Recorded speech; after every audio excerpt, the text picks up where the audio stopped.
Madam Speaker, who is Kristian Firth? Kristian Firth is an individual who is at the centre of this debate here today. An individual who has been called in contempt of this Parliament to come and make amends with the information that he has not provided to committees, to this House, and to Canadians. But who really is Kristian Firth?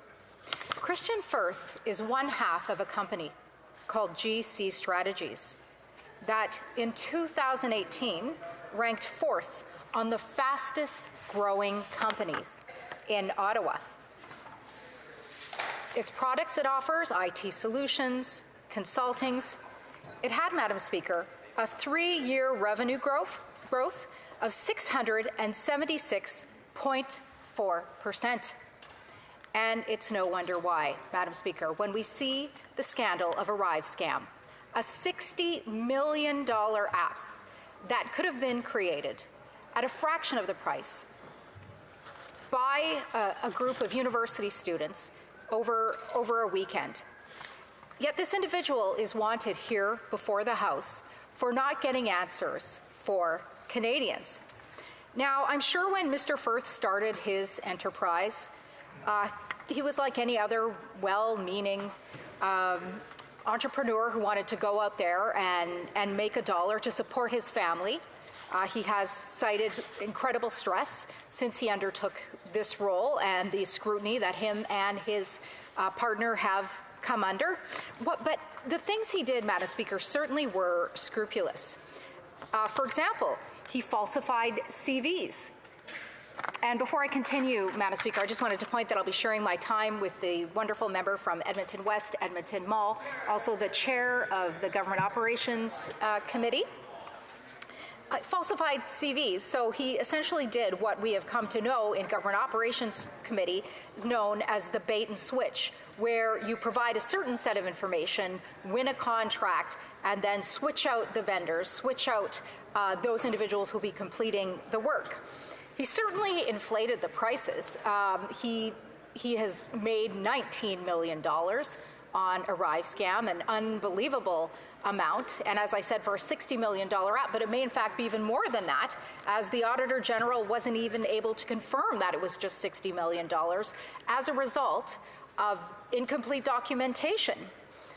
In addition to the bait and switch, the falsifying of CVs and the inflated prices, he of course made relationships with bureaucrats that many would consider not above bar, and in fact subject to strong ethical scrutiny. So Kristian Firth, an individual who is one of the partners in GC Strategies, who started a business, got $19 million in funding for Arrive scam, has now been called in contempt of this House, and who has done some extraordinary things. But why really is Mr. Kristian Firth being called before this House? It's evident, Madam Speaker. It is the incompetence and the unethical conduct of this government, Madam Speaker. Without a doubt, that is the real reason that Kristian Firth is being called in front of this House. Because this government is incapable of taking responsibility for anything that they do. They simply can't say, it's our fault, we did this. And sadly, Madam Speaker, it's a combination of incompetence and unethical behavior. Incompetence that they've had 8 years to fix the policy, to fix the procurement policy, who the procurement ombudsman said was an absolute sham and is an absolute failure and allowed this scandal to happen.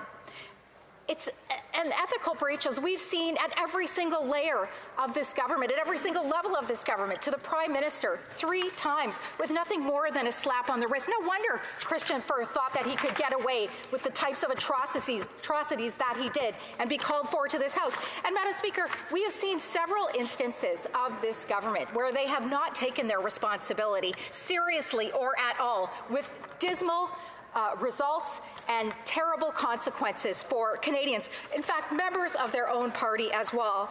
We recall Jody Wilson-Raybould, the former Justice Minister, who tried to do the ethical thing with this government, Madam Speaker, who, when she was shuffled out of her position of Minister of Justice and given the lesser cabinet position of Minister of Veteran Affairs, later told Canadians that the Prime Minister's office had attempted to put pressure on her to intervene in the SNC Lavalin case.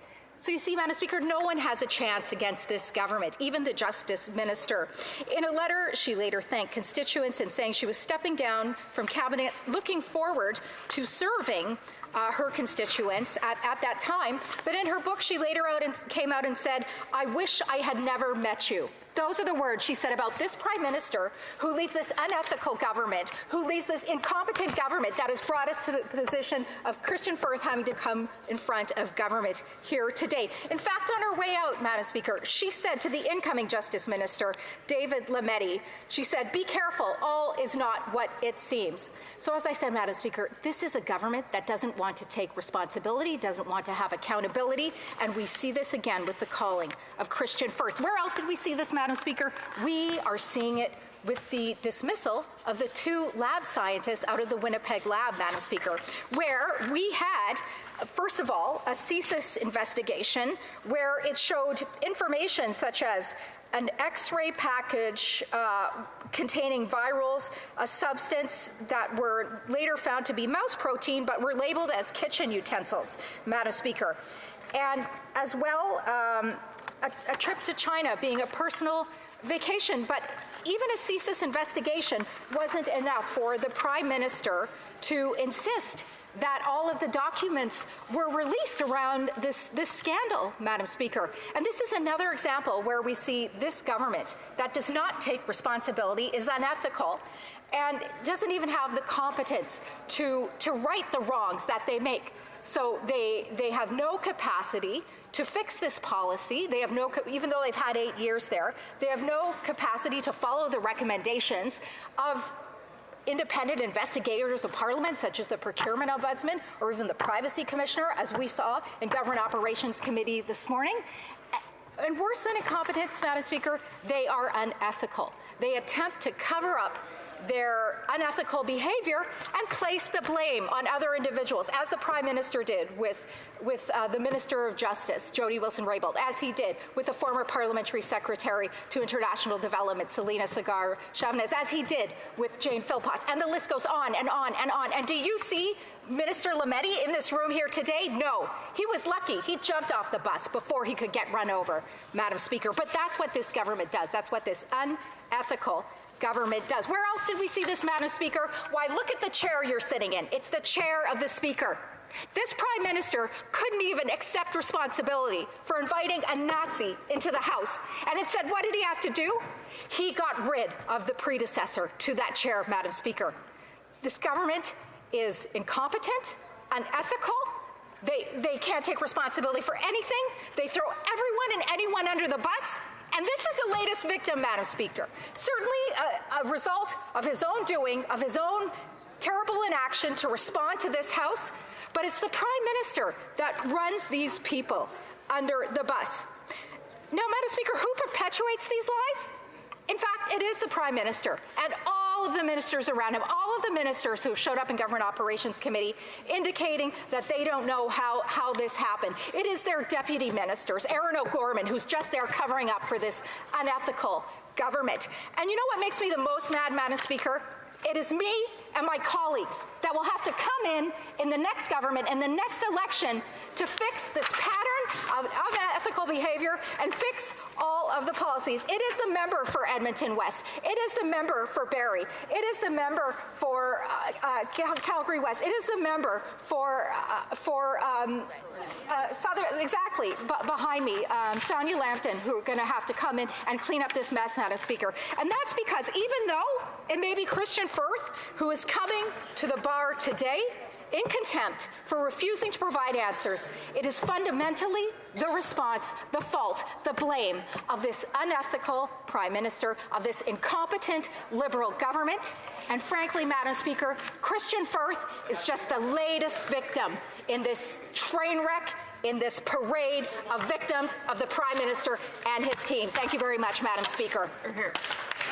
Questions et commentaires. Questions and comments. The Honourable Parliamentary Secretary. Yes, thank you, Madam Speaker. You know, it's interesting. The government has been very clear in terms of its position, wanting to see more transparency and accountability. In fact, supporting the fact of Mr. Firth coming before the bar is a question of a mechanism to ensure that there's a sense of accountability through questioning. The member doesn't necessarily address that issue. She wants to go on the political side, so let me go on the political side. Can she tell me why it is that her leader, while he was the Parliamentary Secretary of Treasury Board, allowed for and denied any sense of accountability for a $400 million ETS scandal? He was in a position in which he could do something. He chose to do nothing. Does she think maybe the leader of the Conservative Party should have been more responsible for Canadian tax dollars when he had the opportunity to be so? And if not, why not? Honourable Member for Calgary-Midnapore. Thank you very much, Madam Speaker. As I stated in my speech, this government has had 8 years in an attempt to clean up their act, to right the wrongs, and yet they refuse to do this. They just keep throwing people under the bus, whoever is expedient and opportune to maintain their power, along with their coalition partners, the NDP, who are jumping ship at a rapid rate, I will add, Madam Speaker. You know, it's just so incredibly rich to speak of times 10 years ago, when they've had 10 years, not only to set a fixed policy, but to set an example for Canadians, Madam Speaker. And guess what? They failed, and Canadians are speaking to that. And I look forward to a referendum on not only the efficacy of this government, but also the ethical standards of this government, which is coming soon, Madam Speaker. Questions and comments. The Honourable Member for Timmins, James Bay. Thank you. I always enjoy this synthetic outrage I hear in the House. Certainly I remember some great Conservative moments. Do you remember when Tony Clement took $50 million of border security money to buy fake boats, gazebos in Muskoka, the ultimate pork barrel scandal? Nigel Wright, the $90,000 check to Mike Duffy, one of the most unworthy political figures we've ever seen in this country, but he was a bagman for the Tories. But the issue here is the role of Parliament and the necessity of Parliament to maintain the ability to get evidence. That's what we're here to do. So I want to speak in the moment I have of the need to use the tools that we have. We do not have the power to find guilt at committee. Our job is to gather evidence and bring it to the House. So we are here at the House now on an issue of those failing to provide the evidence that was required of them, and I'm asking and say we will certainly support getting this motion through as quickly as possible. Honourable Member for Calgary-Midnapore. And I'd like to thank the member for Timmins, James Bay, for relieving us of our misery and announcing his resignation. Thank you so much. I truly appreciate that. We're all going to really miss him on this side of the House. Not. No. Questions et commentaires. Questions and comments. The Honourable Member for Sarnia-Lambton. Thank you, Madam Speaker, and thank you to my colleague for her speech. I share her concern with the number of scandals that are going on, and I wonder about the cost to Canadians when we add up, the 60 million Arrive scam and the 150 million that are missing from the Sustainable Green Fund and the 172 million that went missing under Catherine McKenna, etc. How do we quantify this for Canadians? And for Calgary-Midnapore. I want to thank very much the member, to just give my thanks to the member for Sarnia-Lambton for her leadership and mentorship to me during the 7 years that I've been elected, Madam Speaker. My 7-year anniversary was on April 3rd. I'm truly grateful for that. And the reality is that the price is incredible. We are at a $1.2 billion deficit in government across Canada at this point. We saw a $40 billion $40 billion deficit in the most recent update of this government. Frankly, Madam Speaker, I'm terrified of the budget and what this means for Canadians. No doubt the Prime Minister and his Deputy Prime Minister, the Finance Minister, will be attempting to buy off Canadians once again. We know that it's not going to work. What I do know, Madam Speaker, is that it will take my son, the member for Sarnia Lambton's children and grandchildren, generations to pay this back, Madam Speaker. And I'm very sorry for that, but I am grateful for her. Thank you very much. Resuming debate, the Honourable